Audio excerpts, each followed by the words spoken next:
you guys. So out in the garage here, I'm organizing my huge squash haul here, and I think I have about 400 pounds of winter squash.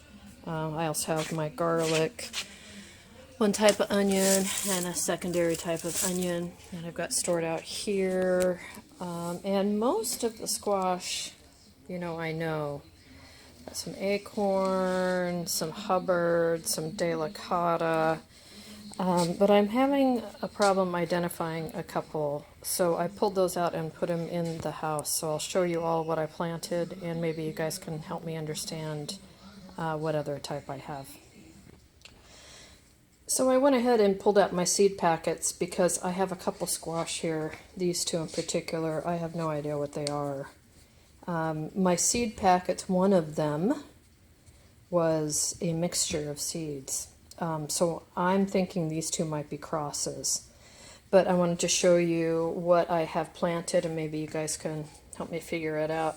So here's a buttercup, a sweet dumpling, a kombucha, I think is how you say that, butternut, delicata, and my favorite, blue Hubbard. But then I've got these two guys, and they're cured, so I think I'm going to cut into them. I'm thinking this one might be a cross between a delicata and maybe a spaghetti squash. This one looks also like a cross, like maybe between a buttercup and something taller, I guess like a butternut. They can easily cross, so I just don't know. And even if I cut into it, I'm not sure I'll know, but at least I'll figure out whether they're good eating or not. So I wanted to show you what I've got, see if you guys can help me figure out these two, and then we're going to cook some squash. I was surprised to learn from some of my friends that they'd never heard about some of these types of squash before until I grew them and showed them, like specifically like delicata, which is a super sweet, pretty orangey skin squash, and a blue Hubbard. These will get gigantic, like 70, 80 pounds. So mine grew fairly small this year, and it's perfect because there's only two of us. I'm still going to end up donating a lot of that squash, though, to the food bank because it's just too much to eat in 3 months or 4 months before they start turning. So winter squash have a harder skin, and they store better, and really that's the difference between a summer squash and a winter squash. So because of the harder skin, the squash itself is, well, not because of the skin, but the squash itself is harder inside, so it keeps for longer, unlike like a zucchini or a yellow squash that is soft and full of water. These are hard, and well, anyway, I'll just show you. So let's cut into this one first. Let's see if we can figure out together what it is. Alright, so I'm just going to try to cut into it.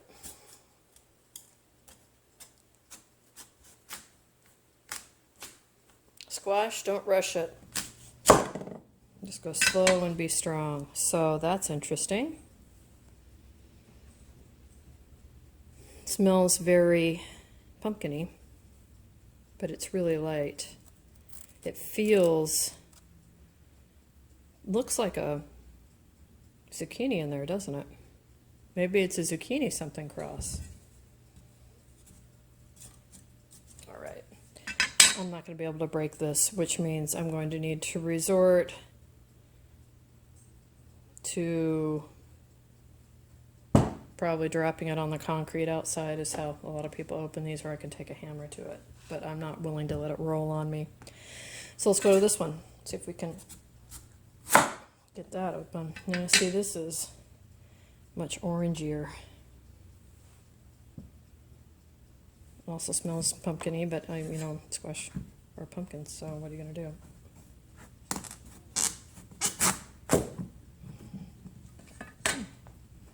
So,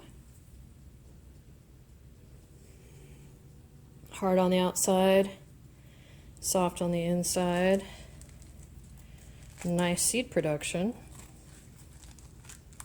I don't know, do you guys know what this is? I'm going to bake it. See what it tastes like. If it's a cross, if we all decide it's a cross, I may or may not save the seed. If it is a naturally a hybrid cross, probably when I plant the seed I won't get the same thing. I'll get the parents, which I guess in a long experiment would be interesting, because then if I planted them in a controlled area, I would know what the parent squash were, because I'd get like one of one kind of one of the other, and a few of these hybrid probably. So I think I'm going to bake this up and just see how it turns out. The texture is kind of funny. It's a little more watery than I'm used to, so it may be a cross between a summer squash and a winter squash, which means it's not going to keep very well. But yeah, I'm going to give that a try. We're going to bake that off. And then this one, I'm going to take it outside and crack the damn thing open. Hold on. All right, so we have success. So when you do have a squash that you cannot get open safely with a sharp knife, I even then try to sharpen serrated knife, and I couldn't cut into it. What you quite literally do is take it outside, hard concrete area, and just throw it down as hard as you can, a couple, 3 times. And I did that, and it cracked. So now we can see the inside. And it is, I think, I would bet money that this is a cross between a spaghetti squash and another kind of squash. You see the watery middle, but you see how it's peeling up in strips like that. I do not care for this texture at all. I think, yeah, it's not spaghetti squash enough to be eaten, I don't think. But I have some, so I'm going to bake it up with this other squash too, and just see if we've wasted part of our growing season on these. Which leads me to another dilemma, right? So that means in my seed collection, I have seeds that are growing this cross, and I don't know which ones they are. In the beginning of the season, I was really good about labeling the seeds and keeping track of everything, but we had all that rain, and I just started planting things where I found space, and then I totally lost track of everything. So that's my own fault, which means I'm going to have to look at the seeds that I know to be true and then back things up that way to figure out what's what. So I got my work set out for me. The seeds themselves are nice and plump. I can save these for baking, like pumpkin seeds. But yeah, not happy with this. If any of you happen to know what kind of pumpkin, maybe it's a real type, maybe it's a pumpkin, like a jack-o'-lantern type. It's not meant for eating. I don't know. But we'll go ahead and cook up this part of it and see what happens in the end. So I'm also going to prepare a butternut for actual eating tonight, so we'll just kind of cook them all together. Now I'm going to show you how to do that right now. All right, so since this is just a test, I'm not going to adorn the squash like I normally would. So normally I would put salt, pepper, I would start with salt, add pepper later, salt, sugar, a little bit of sugar or sugar substitute like monk fruit, something grainy, and butter. I'd put a glob of butter in each one of these to cook it to add some nice flavor. A good squash, after it's cooked like this, it will scrape out like mashed potato. So think of it between a white potato and a yam for flavor, especially the sweet ones like a delicata. Maybe we'll cook a delicata. I also am going to try, I'm just going to fool around with some recipes on the butternut, and I'm going to try to make some fake French fries and some potato chip kind of things out of these. Instead of being a potato, it's got a lot less sugar in it. Better for you overall. Funny thing about butternuts, this is where the seeds are. The neck has no seeds, so all of this is just meat. And then down in here, it's more like this in the base, so there's seeds in the middle, and then the outside can be used. So good squash. Good, nice squash to have, very firm. So I'm going to pop these in the oven, and then I'm going to go ahead and get the Delicata and the butternut going. All right, so for right now, let's start with this Delicata, and this is how you can make them for eating at home. Top and bottom come off fairly easily. Actually, that looks a lot like that first green one that we put in there, spongy in the middle. Now that I look at it, and then I'll just cut it straight down because I want each to be able to be on its back, each side, right down the middle, and then we'll just scoop out the seeds. So I'll just do that. Okay, so I've got the Delicata cut in half, easy cheesy. If it rolls too much, don't be afraid just to go ahead and, see if you can see that. Yep, you can. Just take a small piece off the back so it lays flat for you, right? So let's see, what do we have here? We have butter. Now I recommend you do it this way. If you don't want to, you certainly don't have to. I'm going to start with a little salt though. Just a little salt. Don't be afraid of salt if you're a scratch cook. If you buy a lot of processed food, lighten up on the salt. This is monk fruit.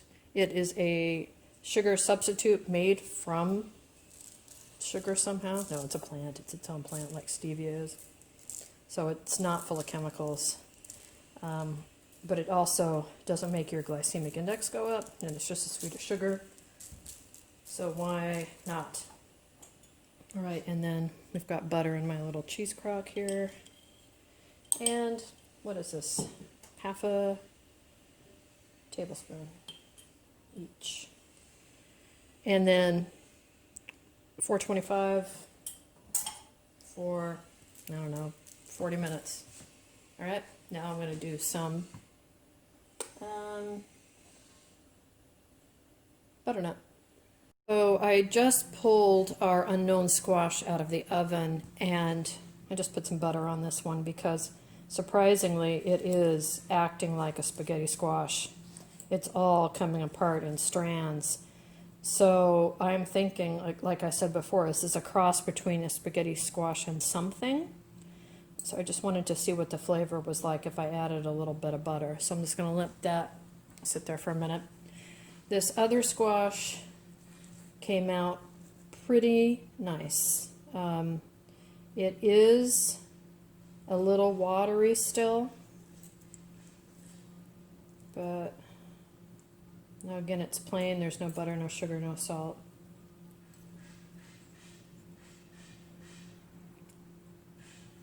Actually, it's not very sweet, but it's a solid eating squash.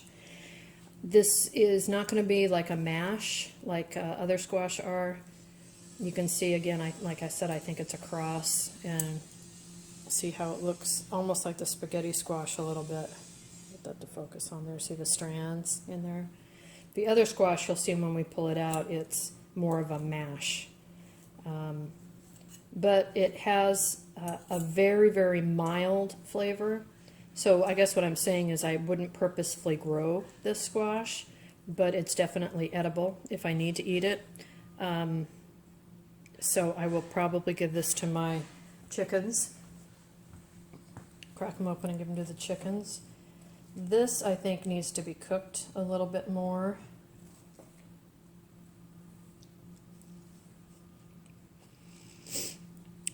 It's still very hard, but it's definitely got spaghetti flavor in it.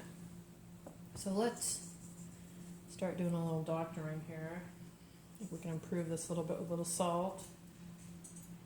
And I don't want to waste any butter, but I'm going to just put a little tiny bit of butter in there.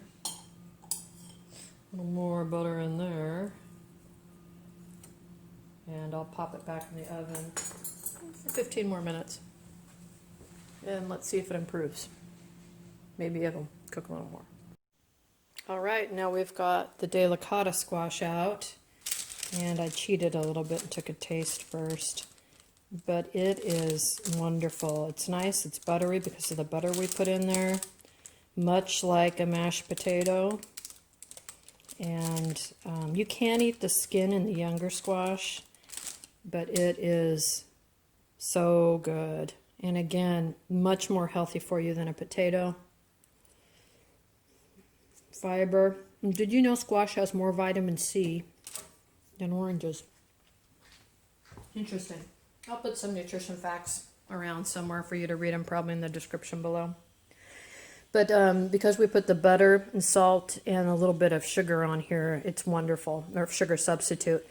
If I had added more and popped it back in the broiler, it would all become brown. But I'm going to put this, take it out, scrape it out, like taking the meat out of a potato from a jacket, and put it in to a bowl, and then put a piece of meat on top of it for dinner, whatever I decide to make tonight. So the only downside to peeling these is you have to kind of wait till they're cool, otherwise you rip your fingers off. But this is a perfect size for 2 people. Doesn't seem like a lot, but there's probably 3/4 of a cup in each serving, or each side. And you know, if you want more, bake 2 or 3 or 4. So there you have it, you guys.